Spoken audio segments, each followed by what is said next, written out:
Sterling Institute for Jewish Studies in Modern Israel, and we had a fantastic opening to our 16th annual Israeli Film Festival with a discussion with Mira Awad earlier today. Some of you had joined us for that. Before we get started in introducing Yael Katzir, I wanted to thank the Israeli Film Festival Committee, which included Ariana Metzel and Professor Galit Peled and Michal Edin and myself. Hopefully and Yael was also helped us as well in terms of movies that we could preview and things like that, and because we try to preview as many recent movies as possible.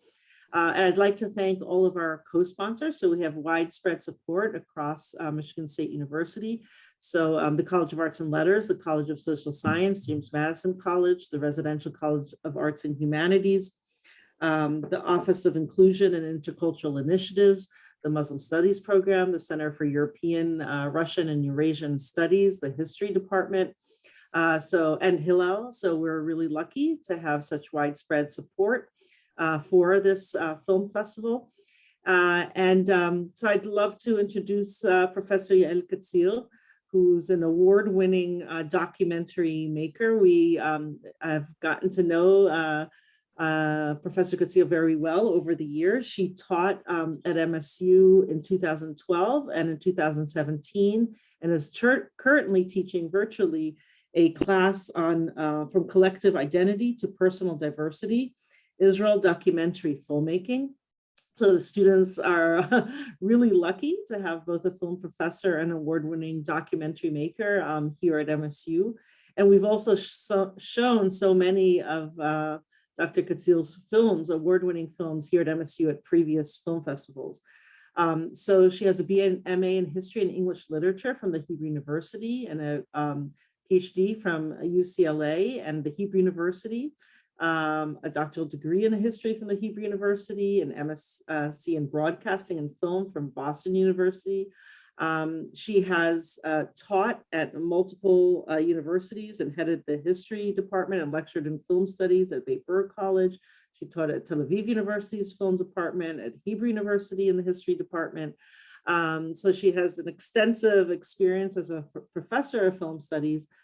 She also is the director of Beit Berg College Communal Cable Television Center, and she has won multiple awards. So I'll just name some of the films, which include Shiva for My Mother, Yiddish Story, A Love Story, Praying in Her Own Voice.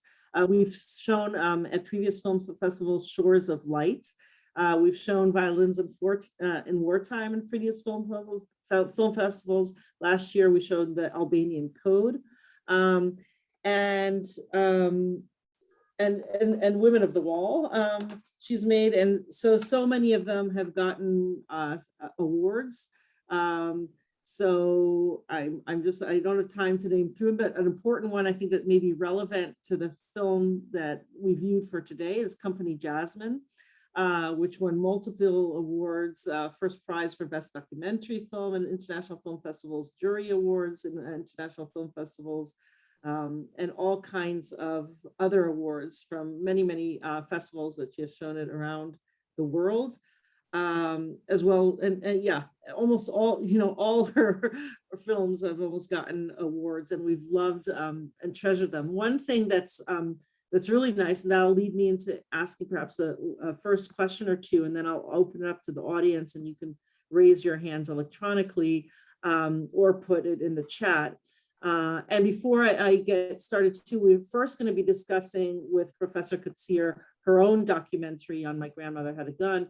And then we're going to also move into the next movie on Love It Was Not, because we can really learn from Professor Katzir's experience as a film professor, but also she has made films related to the Holocaust, her last two as well, The Albanian Code and Shores of Light, related to the Holocaust.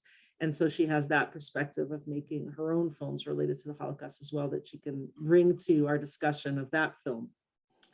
But so many of you know who have watched her films with us over the years that Yael, and just like Mira Awad, who we were just talking to previously, really highlights women in her films, and they often are at the center of her films in terms of who she is letting us share kind of the film with. The women are protagonists in the documentaries, and often there's also kind of intergenerational kind of relations between women. Also in the Albanian Code and Shores of Light, it was women going together or women going with their daughters to visit places. And here too, you almost have an intergenerational dialogue between a granddaughter who wants to learn more about her grandmother's experiences.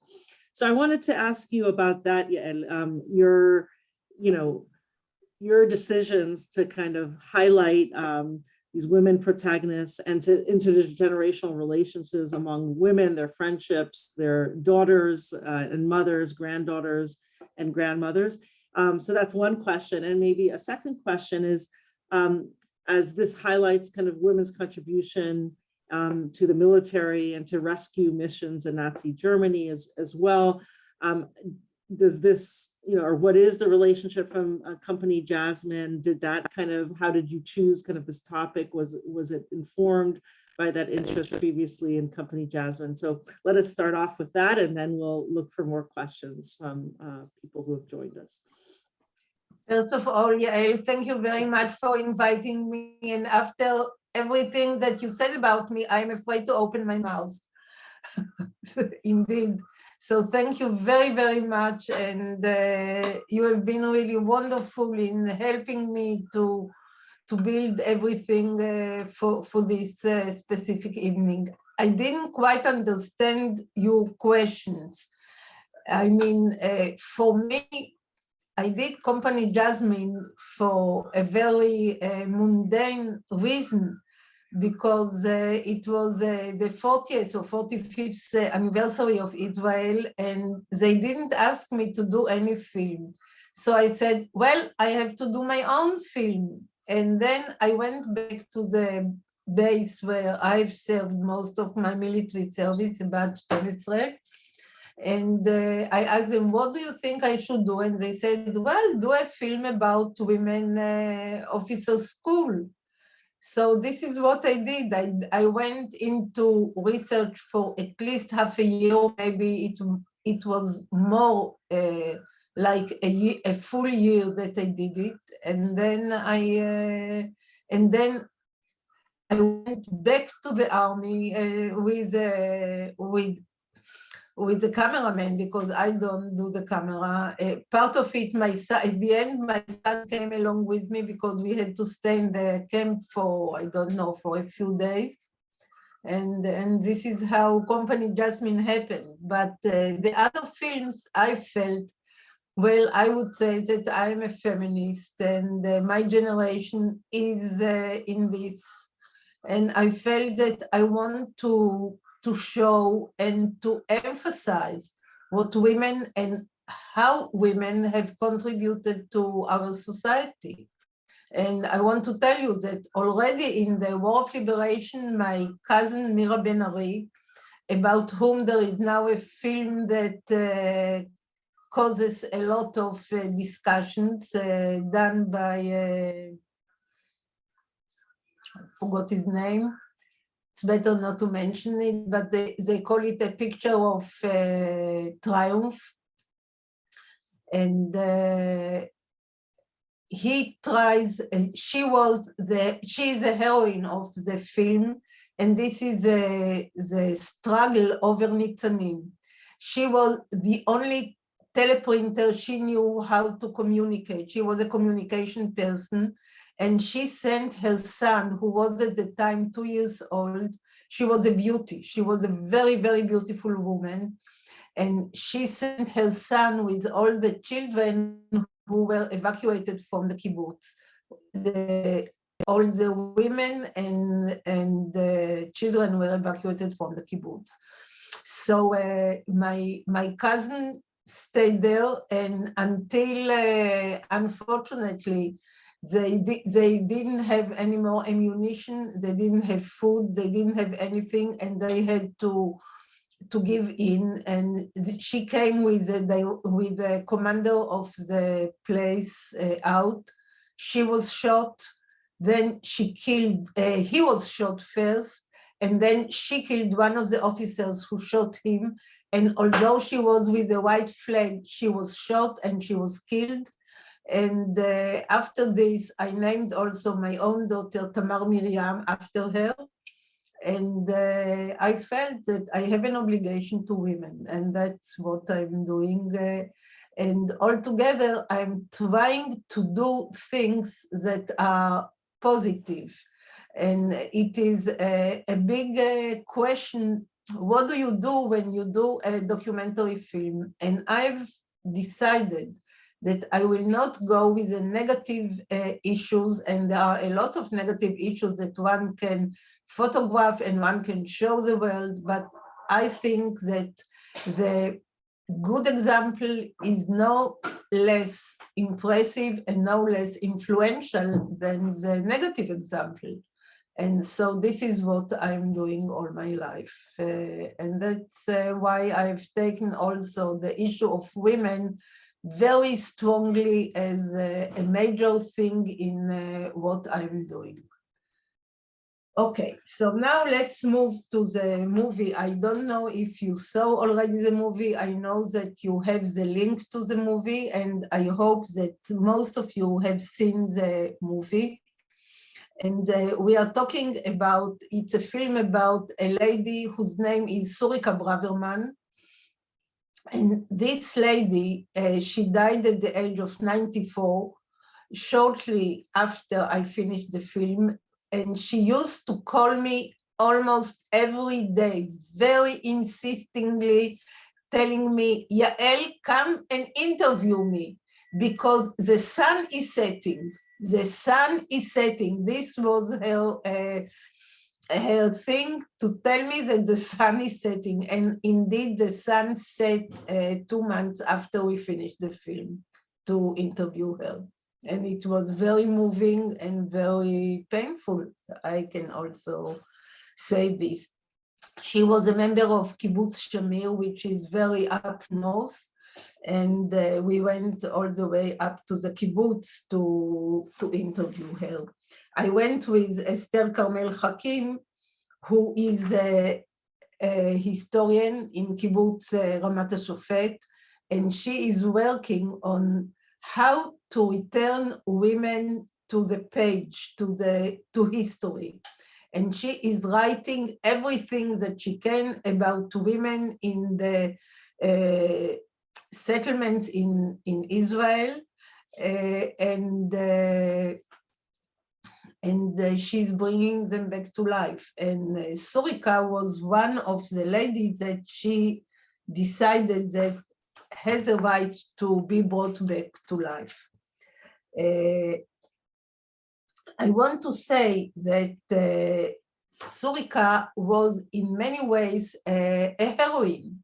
She was not just a simple woman, she was a woman, she had a very unique personality. And when I was in under-officer school in the army, I remember that I was the only city girl together with 40 other girls from kibbutzim who didn't want so much to go to officer school and to under-officer school, because they said, oh, here we will stay only with girls, we want to meet new boys, we want, you know, we are 18 years old, it's not, it is understandable. But Surika came and she shouted at them and said, well, how can you behave like this? You have a chance, you have to do it. And they were so afraid of her that at the time when she started calling me on the phone and telling me that the sun is setting, I got also afraid of her, although I was already much, much older with children and grandchildren.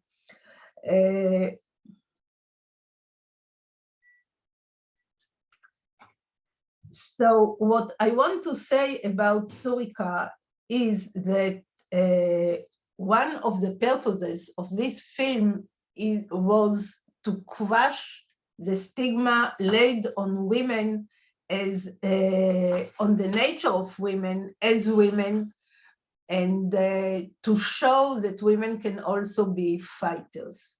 Now, what did she actually do? Even before she came to Israel, when she was a member, she came from Romania, and she there in the school where she was studying, she had raised all the people to become members of the Shomer HaTzair, of the youth movement, the Shomer HaTzair. And when we interviewed her, she said, and if you don't have a Shomer HaTzair, you don't have life at all. Now, I cannot say anything like this to my grandchildren because they will laugh at me. Today, the youth movements are, maybe the scouts are still something, but all the other youth movements are very, very weak.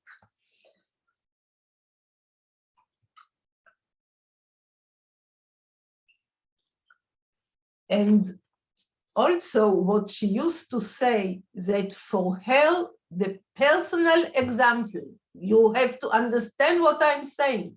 The personal example is the most important thing. You don't learn from anything but from the personal example of your instructor.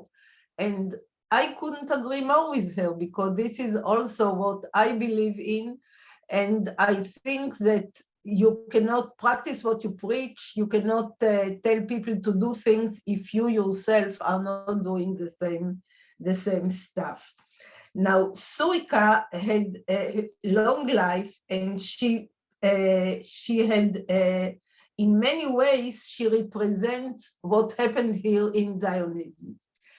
After she had made the members of her school members of the youth movement, she was chosen by Adam Maimon to get a legitimate certificate to come to Israel.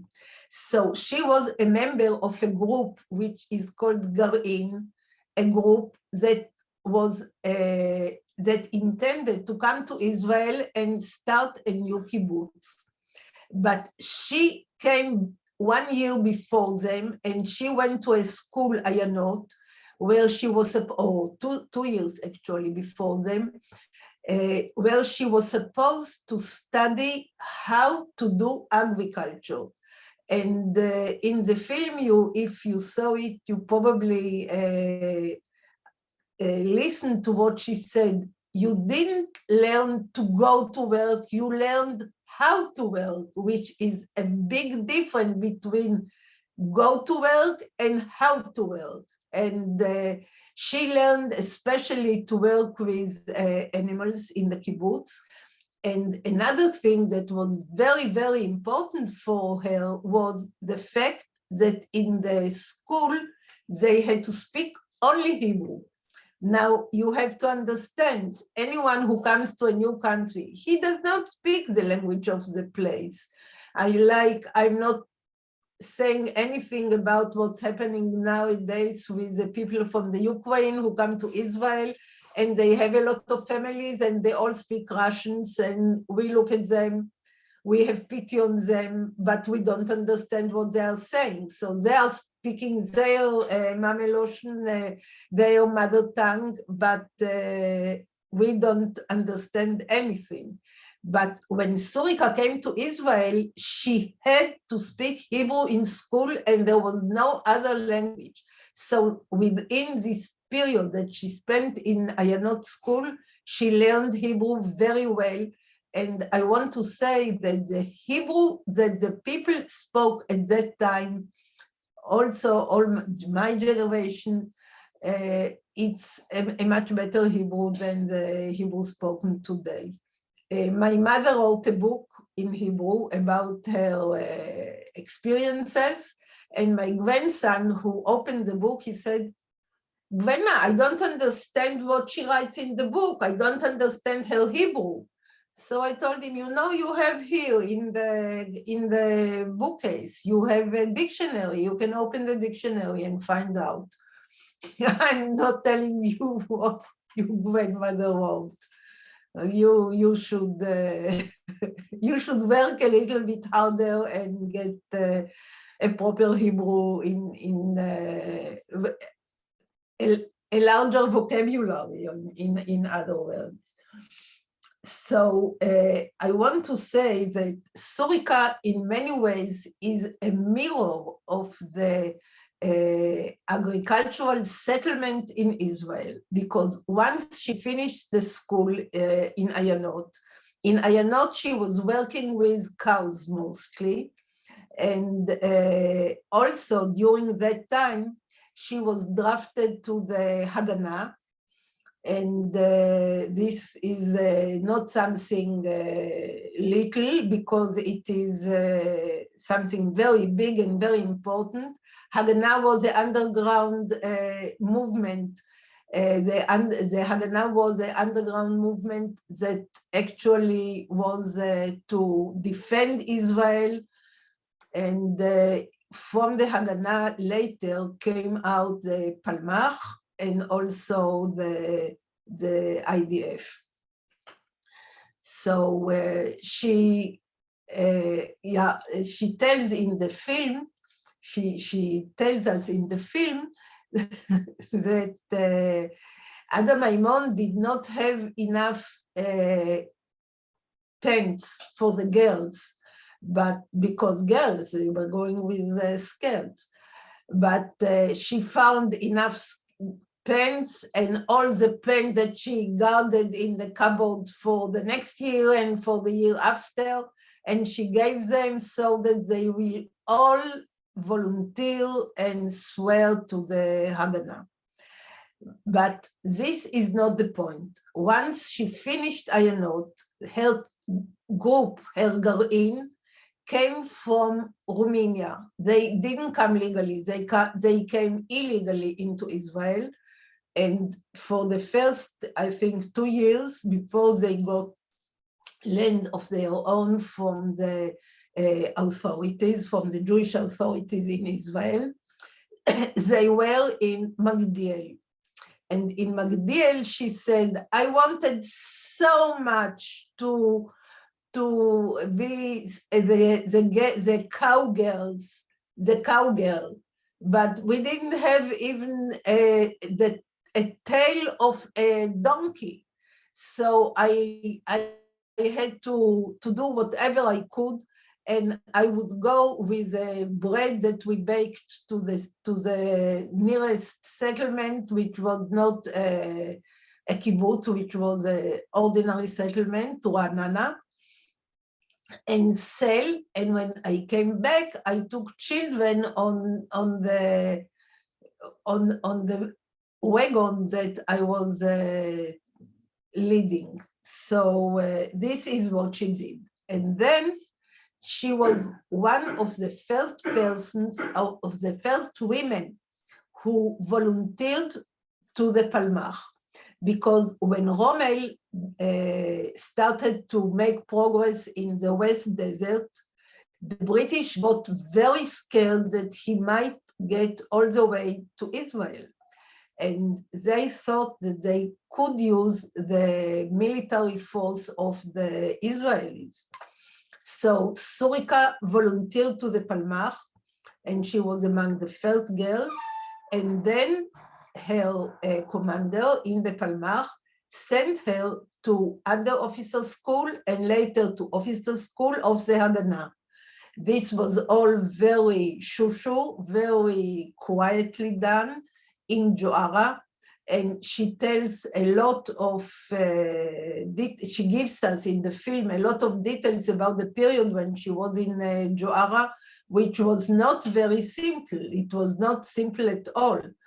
They were 6 girls with, I don't know, like 40 boys, and then in the officer school, there were only 3 girls with so many boys, and they had to show that the girls are not less good than the boys, and that they can walk and that they can do everything like the boys. Now, I want to say, you have in America today the Me Too movement, but it is very, very far from what used to be in the 30s and 40s in Israel.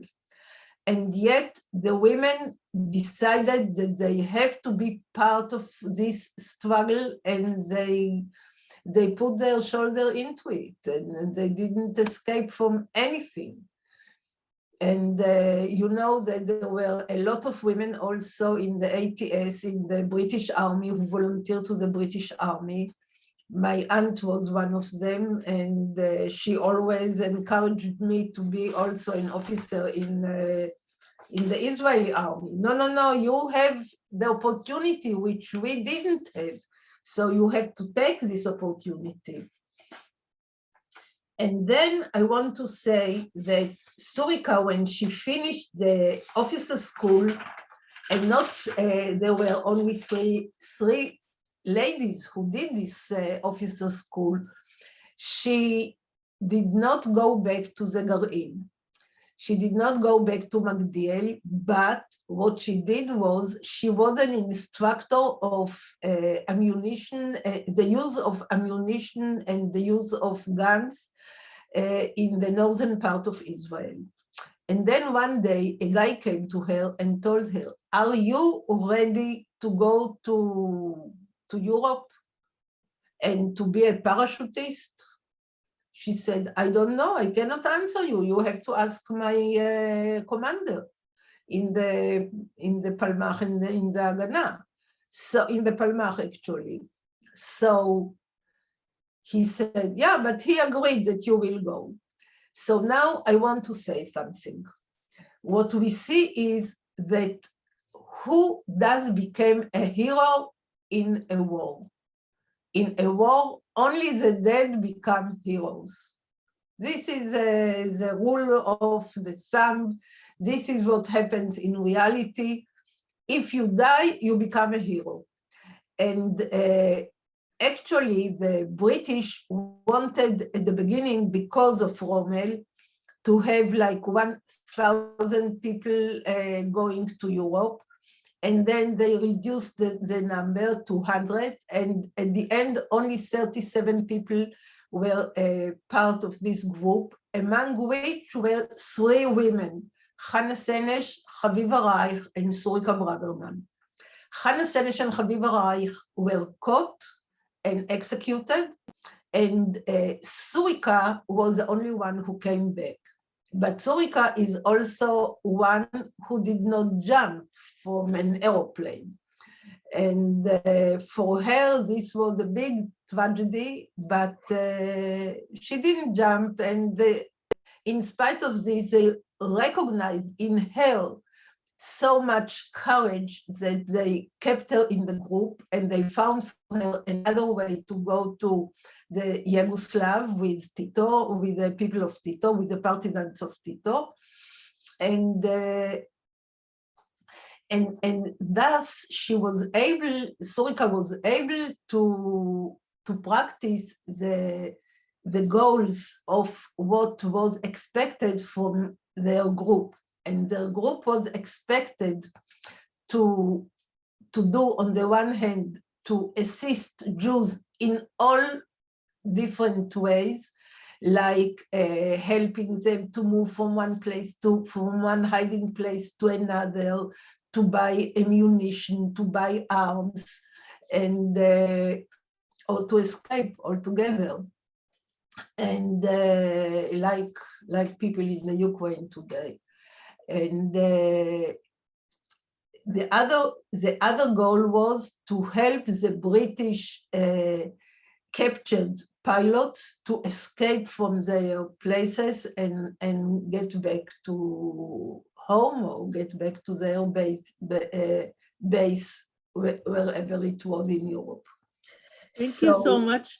Thank you thank you so much, Yael. We have 15 minutes left for the discussion. So I just want to remind people that if you'd like to, because thank you so much for giving us that context and walking us through, some of these things, especially like why would she become a hero? Galit wrote in the chat, Galit Peled, that she was so inspirational, Surika, but she was frustrated in the movie that it took so long, right, for the country to recognize her.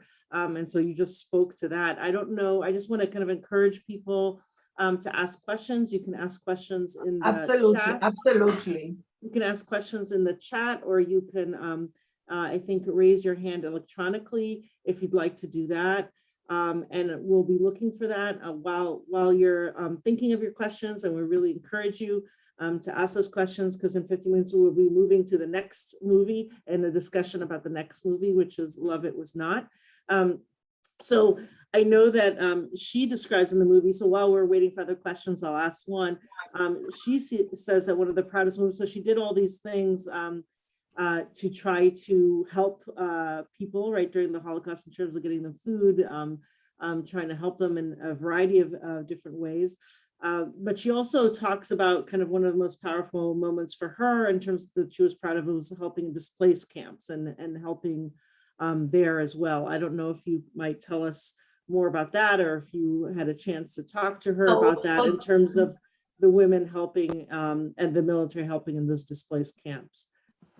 I have a question in the chat. One of the people is asking me, what is Ladlik Masu'a? On Independence Day, there are 12 torches being lit by people that are chosen, specifically chosen. And Surika, when she was 92 years old, she was chosen to lit a torch regarding what she did, and also for the kibbutzim. And I think that what she said was very actual for today's reality. She said, I lit this torch for my children and grandchildren and great-grandchildren, and for all the people who want to help their people and not their peers. And you will understand what she meant. And I think this is very relevant to today's reality, because there are so many people. I just read today that there are about $20 million Russian dollars in the Swiss banks. So I'm not talking about other people or our previous prime minister. It's none of my business. But I want to say about Surika, one other thing that is very important. She was the first lady that was in charge of the entire area of the kibbutz, of the security of her kibbutz. And this is because she was already an officer in the Haganah. And then she was called by the chief of staff, Yaakov Dori, to establish the women's corps in the IDF together with Shoshana Gershonovich. And this is something very, very big. And I want to say also that if she hadn't been a Shomer HaTzair, because it was very political also at that time, if she hadn't been a Shomer HaTzair, maybe she would have become also the woman in the highest office. But she didn't get it. But still, she always said, the 1 year that I spent in creating a new women's corps was the best year of my entire life.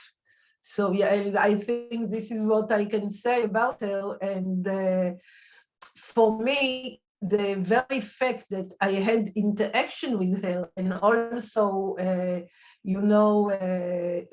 Ya'alon, who was chief of staff, he said that when he met her, he couldn't forget her or forgive her or anything. And whenever he needed someone to pump his soldiers, he would invite her and she would talk to them, and then they would do anything that he was asking them. And this is not true of everyone, of course. If there are any other questions, I think that I answered the question about the Masu'a. Yeah, I think the person asking that knew what that meant, because she's Israeli, but more kind of why it took so long for her to be recognized as a heroine. I don't know what you could say in terms of the involvement of women's participation in before Israel's created until today, right? Because on one hand, you had women in combat roles before 1948, as we saw in this movie, while in the US, that has been a relatively recent phenomena.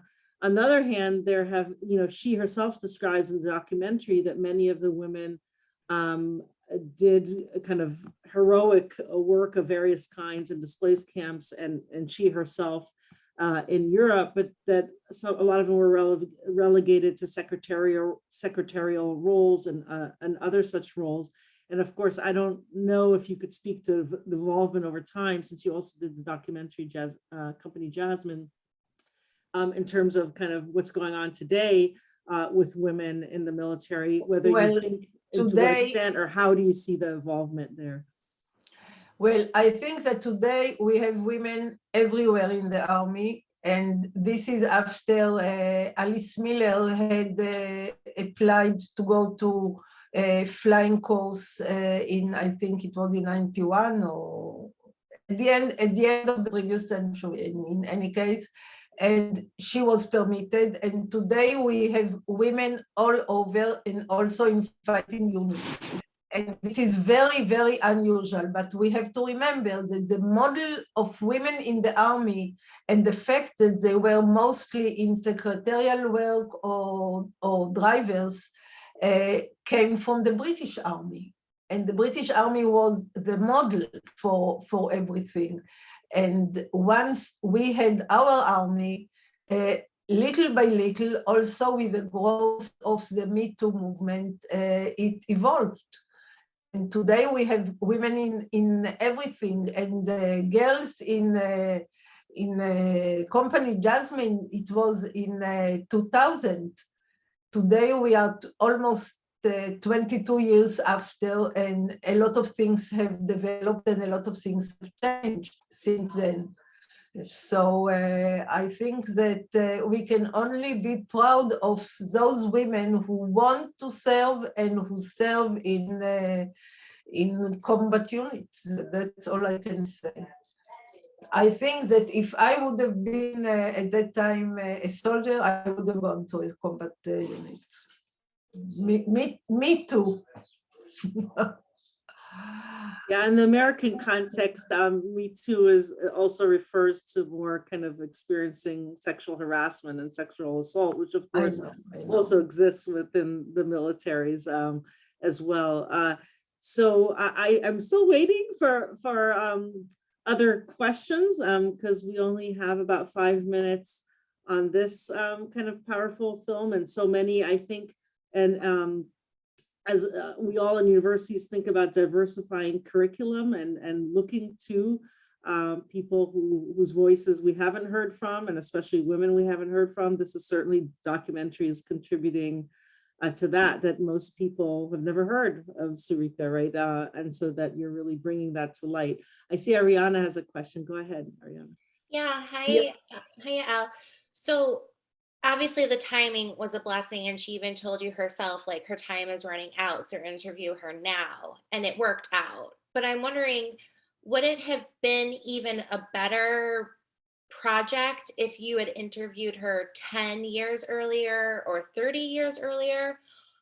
And then the second part of that question is, how would the documentary look if it was after her passing and you only told her story through her family and outside footage and sources? Well, let me answer you first on the last part of your question. I don't believe in doing documentary on dead people. I only believe in doing documentaries on people who can speak right up to the camera. This is my own thing, and what I showed today in class, it was only half a documentary, because we had a woman reenacting something that I invented. Actually, the letter is my invention based on historical facts.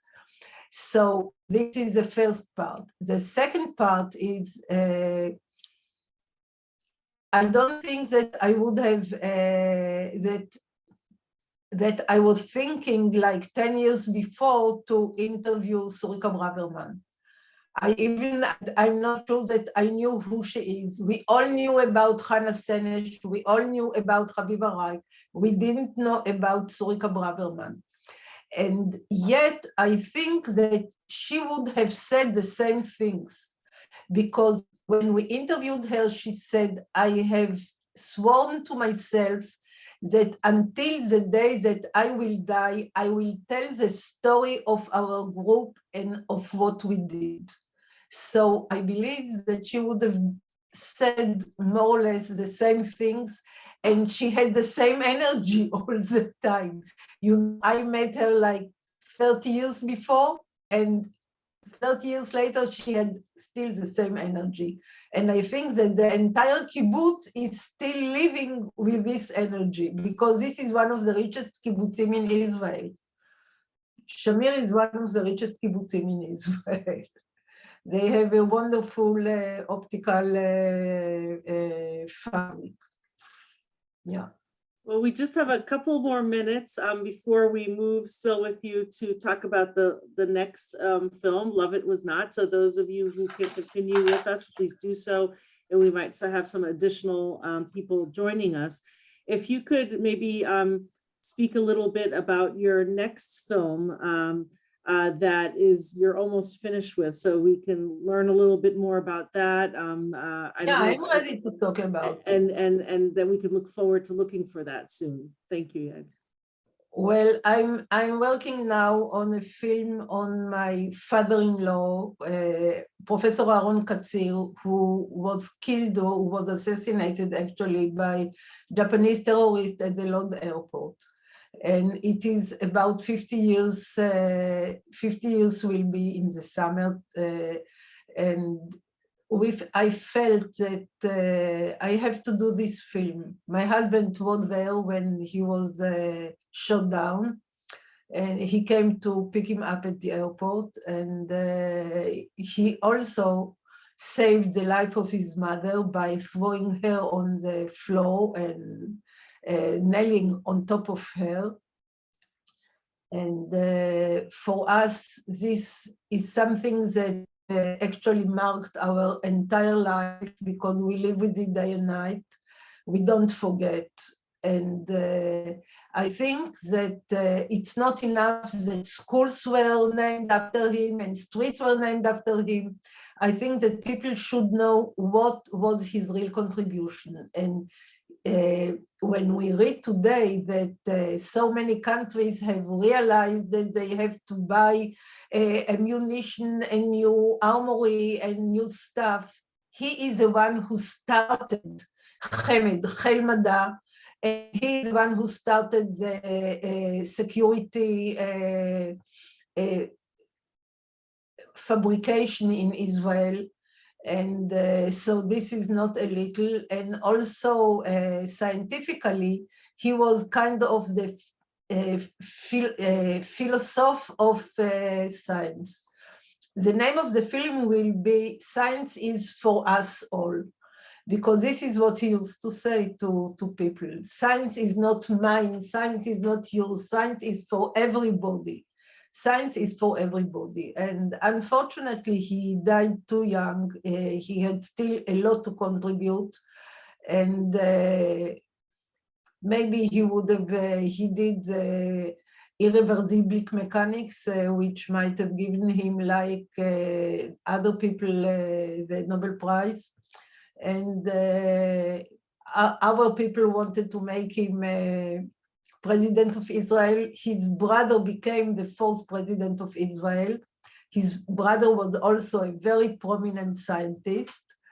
And working on this film, I worked for about a year during the pandemic period.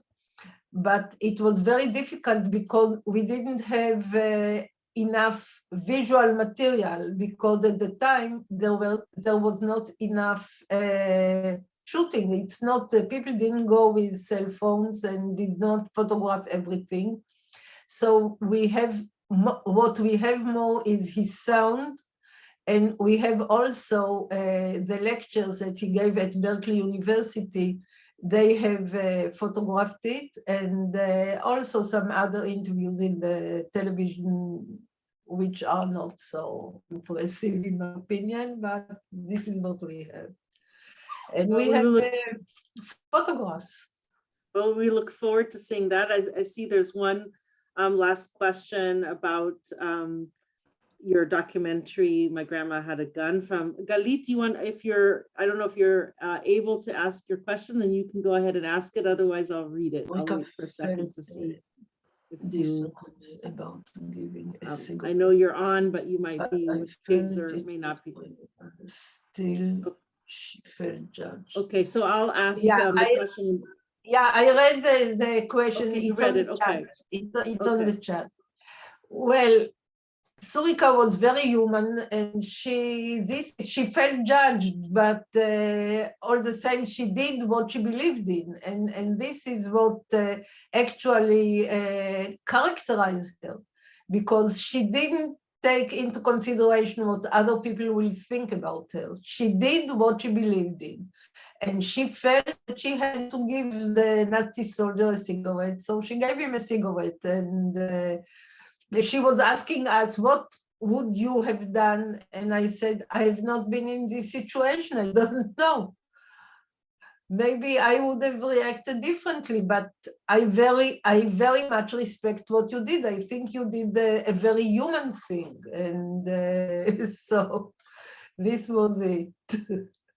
Yeah, I felt the same way, and it seemed like her granddaughter in the documentary, one of the things that she wanted us to take away from her is that her grandmother was still asking for militaries to, still, as far as possible, act in humane ways and to not forget the humanity. So I thought that certainly her granddaughter seemed to honor that as well. What I want to say is that we had two versions of editing of this film. The first version was screened in the Bet Bell, in the school where I was working, communal television, and it was very different. It was based on the interview of Surika. And then I decided to make it into a film, not into a documentation. And once I decided to make it into film, I had to bring her granddaughter into the picture. So we had complementary shooting, and this is how we packaged her interview into a film. I think that worked out really beautifully, and just the last one, if some of you haven't seen some of this film or other of Yael Katzir's films, they're really all wonderful and inspirational and moving and educational. So I encourage you to look for more of her films, to watch them. Thank you so much, Yael. So I think we're going to now move to the next film, Love It Was Not, which was